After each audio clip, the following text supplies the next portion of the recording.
चाहता हूँ सीधा पढ़ना है बायोडाइवर्सिटी का कहानी। बायोडाइवर्सिटी मतलब क्या होता है? लिविंग वेरिएशन अलग अलग टाइप का होता है। जैसे कोई भी डेजर्ट होता है, कोई भी लैंड फॉर्म होता है, अलग अलग टाइप का फ्लोरा एंड फौना स्पीसीज मिलता है। तो बायोडाइवर्सिटी का जो मतलब है किसी भी ज्योग्राफिकल स्पीसीज में कितना सारा वेरिएशन मिलता है।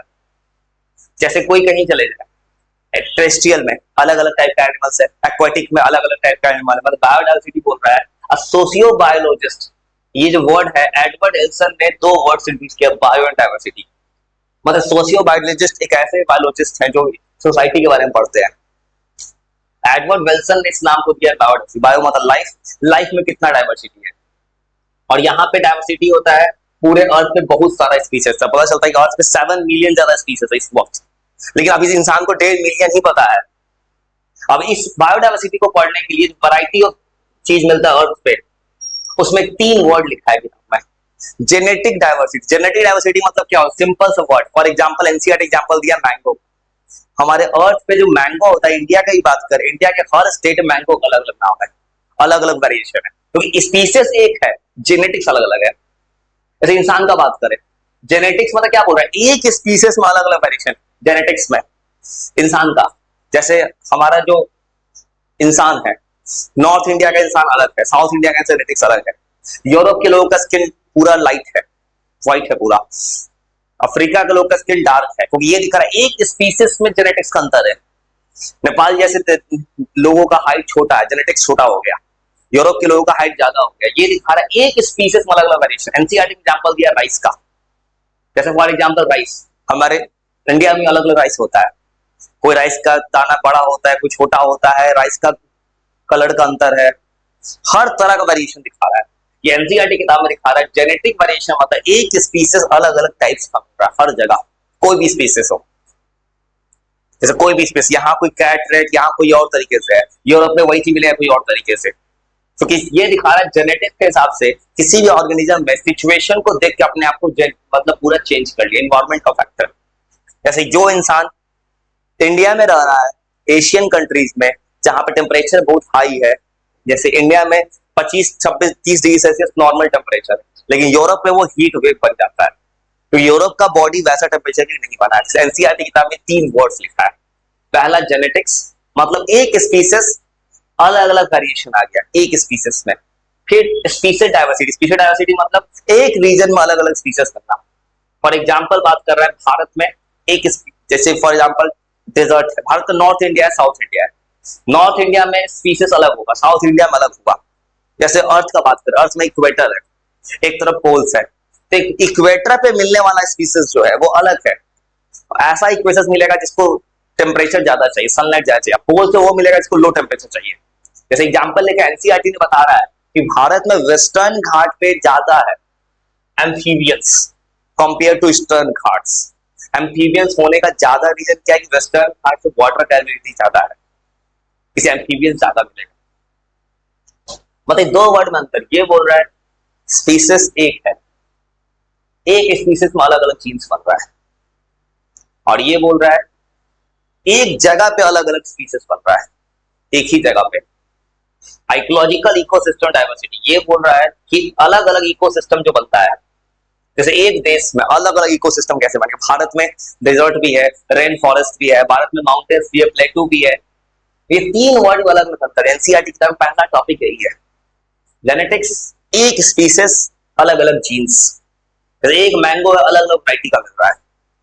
इंडिया से बाहर मैंगो का अलग नाम होता है, अलग फॉर्म में मिलता है, अलग टाइप का। चल राइस अलग अलग टाइप का है।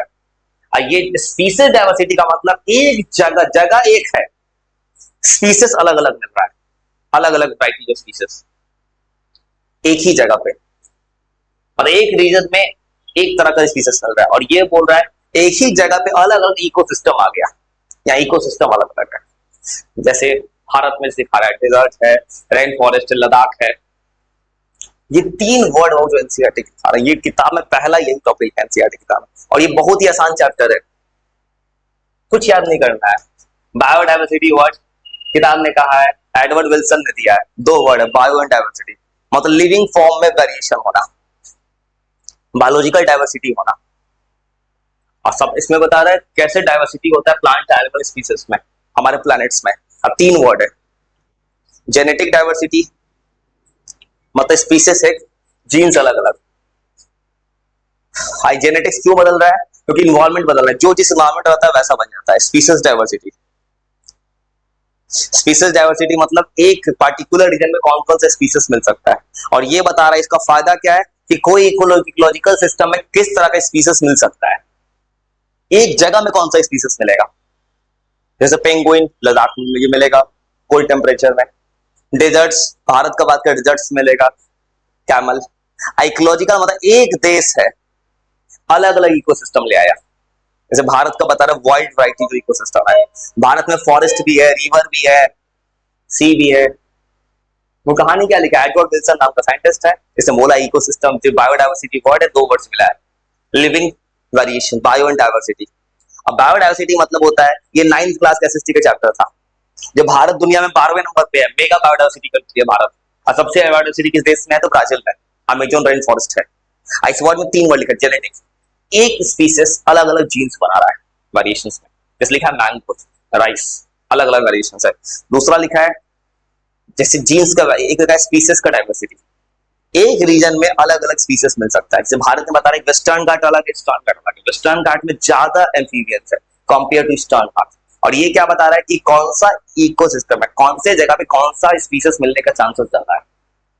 और तीसरा बोल रहा है एक जगह पे अलग अलग बायो इकोसिस्टम बन सकता है। जैसे फॉर एग्जांपल भारत जैसे देश में एक डेजर्ट भी है, आइलैंड भी है भारत के पास, प्लेटू भी है, माउंटेन भी, अलग अलग इकोसिस्टम बना दे रहा है। अब फिर किताब में जो लिखा है एनसीईआरटी में, ये लिखा है ग्लोबल इकोसिस्टम बायोडाइवर्सिटी, दुनिया में कितना बायोडाइवर्सिटी है। ये आईयूसीएन एक organisation, international union for conservation of nature and natural resources, इसने बोल रहा है किताब में, इसने स्टडी किया अपने जमाने में कि 1.5 मिलियन, जो कि 15 लाख होगा, तो 1.5 करोड़ लिखा है, एनसीईआरटी में लिखा है 1.5 मिलियन स्पीसीज के बारे में अभी तक हमें पता है, but we are far from completing the inventory. इस लाइन का मतलब आईयूसीएन बोलता है कि दुनिया में अभी 1.5 मिलियन स्पीसीज ऐसा है जिसके बारे में इंसान को पता है, लेकिन अभी भी इन्वेंटरी कंप्लीट नहीं है, मतलब अभी भी कुछ बहुत सा एनिमल है जो हम लोग जानते ही नहीं है कहां मिलता है। अब वही बोल रहा है अभी वर्ल्ड में 7 मिलियन है, 7 मिलियन मतलब 70 लाख तक है अभी, और उसमें से 15 लाख तक हमें पता है, 1.5 मिलियन तक, और बाकी अनडिस्कवर्ड है। अब दुनिया में सबसे ज्यादा कोई है तो ऑर्थोपोडा है, इंसेक्ट्स, सबसे बड़ा डाइवर्सिटी, मतलब हर 10 में से 7वां एनिमल जो है इंसेक्ट है, ये बता रहा है। मतलब 7 इंसेक्ट, मतलब 70% इंसेक्ट्स है पूरे अर्थ के एनिमल्स का, मतलब अगर 70 लाख है तो 10 लाख कम से कम इंसेक्ट्स होना चाहिए। अब वही बोल रहा है प्लांट्स में, अब प्लांट्स बोल रहा है ग्लोबल स्पीसीज का बस 22% है। प्लांट्स में एल्गी, एल्गी जो कि फोटोसिंथेटिक करता है, फंगी जो कि खाता है सैप्रोफाइट्स है, डेड इंडिकेटर खाता है, ब्रायोफाइट्स एम्फीबियन कहलाता है प्लांट किंगडम का, जिम्नोस्पर्म इसमें होता है, नेक्स्ट सी होता है, इसमें पूरा कवर्ड होता है, एंजियोस्पर्म एडवांस फ्लावर। ये बोला प्लांट किंगडम का जो 5 नाम है ना, ये बस 22% है ग्लोबल का, मतलब 22% प्लांट है, तो 78% एनिमल है, और 78% एनिमल में से उसमें से 70% जो है इंसेक्ट्स है, ये बता रहा है ये कहानी। रॉबर्ट ने जो स्टडी किया, रॉबर्ट मैन ने, मतलब ऊपर बस इतना लिखा है, आईयूसीएन कहता है 2004 में इसने रिसर्च किया कि भारत अभी दुनिया में 1.5 मिलियन स्पीसीज को हम लोग पढ़ चुके हैं, लेकिन अभी भी रॉबर्ट मे कहते हैं एक साइंटिस्ट की 7 मिलियन स्पीसीज है टोटल, मतलब अभी भी 5.5 मिलियन अनडिस्कवर्ड है। डिस्कवर्ड इसलिए भी है क्योंकि अभी हम लोग अमेजोन के रेन फॉरेस्ट के अंदर पूरा नहीं जा सकते, ओशियन में तो कभी जिंदगी में नहीं जा सकते, ओशियन में क्या है नीचे, अभी इंसान अनडिस्कवर्ड है, बहुत सा जगह है अंटार्कटिका से लेके बहुत जगह है जो अनडिस्कवर्ड है, इंसान जा नहीं पा रहा है उस जगह पे, जिसके बारे में इंसान को पता ही नहीं है कभी। अभी ये लिखा है कि India and tropic region, Bharat के बारे में बात कर रहा है। अभी कहानी क्या होगा, जब भी बायोडाइवर्सिटी बनेगा भारत में, भारत का जो मैप बनता है, ये जो हमारा जो बीच वाला एरिया साउथ इंडिया, ये आता है ट्रॉपिकल जोन में। ट्रॉपिकल जोन में ऐसा जगह होता है जैसे कि केरला, मुंबई, ना ज्यादा ठंडा ना गर्मी, वो ऐसा क्लाइमेट है, वैसे जगह में ज्यादा वेरिएशन कम है। जैसे ये बोल रहा है कि जैसे जैसे हम इक्वेटर की तरफ पास जाएंगे या इक्वेटर से पोल की तरफ जाते हैं, स्पीसीज कम हो जाता है। सबसे ज्यादा बायोडाइवर्सिटी कहीं है तो इक्वेटर्स के पास, इस अमेजोन के पास है, वही लिखा है किताब में। कि लैटिट्यूडनल ग्रेडियंट क्या बोल रहा है, जैसे जैसे इक्वेटर से नीचे आएंगे पोल की तरफ, ऊपर डाइवर्सिटी घट रहा है, और सबसे डाइवर्स ये जगह है इक्वेटर। ये हमारा ट्रॉपिक ऑफ कैंसर है, ये ट्रॉपिक ऑफ कैप्रिकॉर्न है, मतलब बीच में है इक्वेटर, अर्थ का ग्लोब बनता है तो बीच में है इक्वेटर ऐसे। ये है ट्रॉपिक ऑफ कैप्रिकॉर्न, नीचे है ट्रॉपिक ऑफ कैंसर, नीचे है ट्रॉपिक ऑफ कैप्रिकॉर्न। इन दोनों के बीच में ये वाला पार्ट जो है ये कहलाता है पोलर रीजन, आर्कटिक।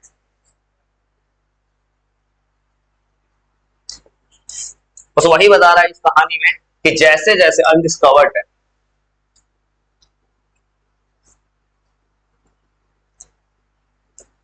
तो वही वो कहानी क्या बताए, जैसे जैसे इक्वेटर से पोल की तरफ जा रहा है अब स्पीसीज डिक्रीज होना स्टार्ट हो जाएगा। अब बहुत सारी स्पीसीज अनडिस्कवर्ड है। मोर सोलर एनर्जी, सोलर एनर्जी ज्यादा मिलेगा इक्वेटर पे, पोल्स पे कम मिलेगा।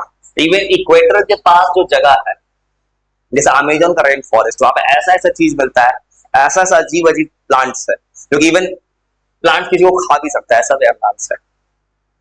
तो वैसे चीजों को अभी तक अनडिस्कवर्ड ये बता रहा है। और भारत में 2.4 लैंड एरिया है वर्ल्ड का, भारत का एरिया है 3.28 million square kilometre, 32,80,000 kilometre Bharat का एरिया है, पूरे वर्ल्ड का 2.4%। उसके बावजूद बोल रहा है भारत में दुनिया का 8% ग्लोबल स्पीसीज है, दुनिया का 12 मेगा बायोडाइवर्सिटी कंट्री है। मेगा बायोडाइवर्सिटी कंट्री वो है जहां पे बहुत सारा प्लांट एनिमल्स मिलता है, बहुत सारा वेरिएशन है। और ये जो कुछ है सब एनसीईआरटी में लिखा है। भारत में बोला 45 स्पीसीज है, 90,000 भारत में एनिमल है, 15,000 फ्लावर होता है भारत में। ये बस कहानी लिखा है, कैसे कहानी है, बस ने कहानी क्या लिखा है, कहानी लिखा है कि आईयूसीएन ने बोला कि दुनिया में 1.5 मिलियन स्पीसीज को एनिमल ने पढ़ लिया इंसान में, अभी भी हमारे पास 7 मिलियन टोटल है, 5.5 मिलियन अनडिस्कवर्ड, इंसान को पता ही नहीं है कहां पे है, उसका पढ़ नहीं पा रहा है। अब बोला है पूरे एनिमल में से 70% सीधा इंसेक्ट्स है, ऑर्थोपोडा, और प्लांट्स बस 22% है पूरे ग्लोबल का, 78% एनिमल्स है। अब जैसे जैसे इक्वेटर से दूर जा रहे हैं पोल की तरफ, स्पीशीज घटना स्टार्ट हो जाएगा, क्योंकि सोलर एनर्जी जहां मिलेगा, जहां होगा ट्रॉपिक लेवल प्रोड्यूसर, वहां होगा ज्यादा स्पीशीज। अब कुछ स्पीशीज बोल रहे हैं सोलर एनर्जी ज्यादा है, मिलियंस ऑफ ईयर को अनडिस्कवर्ड है, अनडिस्टर्ब है। जैसे अमेजोन का नीचे सनलाइट नहीं पहुंच पाता, उसलिए हाइट ऊपर हो जाता है, पेड़ बहुत ऊंचा ऊंचा हाइट पे है, बहुत डेंस है। अब वही बोला इंडिया में 2.4% एरिया है पूरे वर्ल्ड का, उसमें भी 88% ज्यादा भारत के पास है ग्लोबल स्पीसीज। अब भारत के 12 मेगा बायोडाइवर्सिटी कंट्री है। ये पूरा कहानी लिखा है कि क्या है कहानी, और जो उसने ऊपर बनाया है सेम वर्ड के बहुत सिंपल वर्ड बनाया है। एडवर्ड एल्सन ने बोला biodiversity word, bio plus diversity, genetic, species एक, जीन्स अलग अलग, स्पीसीज एक रीजन में अलग अलग स्पीसीज, इसमें स्पीसीज अलग, इसमें जीन्स अलग अलग, इसमें इकोसिस्टम ही अलग अलग। और ये हो गया ग्लोबल में, आईयूसीएन बोलता है 1.5 मिलियन, 7 अभी डिस्कवर्ड है, 7 मिलियन डिस्कवर्ड है, ये डिस्क्राइब हो चुका 1.5 मिलियन। इंसेक्ट में सबसे ज्यादा 70% है इंसेक्ट्स पूरे एनिमल्स में, 22% उसमें प्लांट्स है। और इंडिया में 12 मेगा बायोडाइवर्सिटी है, 45 ईयर प्लांट्स, 90,000 एनिमल्स। और जो कुछ लिखा है ना सेम चीज